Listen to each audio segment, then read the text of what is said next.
When you lose someone you lived with for years, you don't just lose them, you lose your normal. For years, every part of my day involved my husband.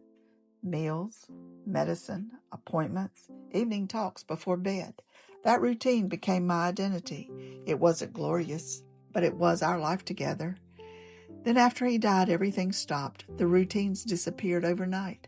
No breakfast orders, no doctor's visits, no quiet conversations. I spent months trying to figure out who I was without him. I tried to create a new normal, routines for waking up, eating, shopping.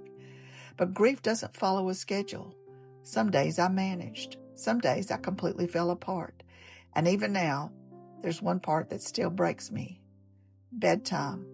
Because when the house gets quiet, I still long for the sound I miss the most, the normal rhythm of his breathing beside me.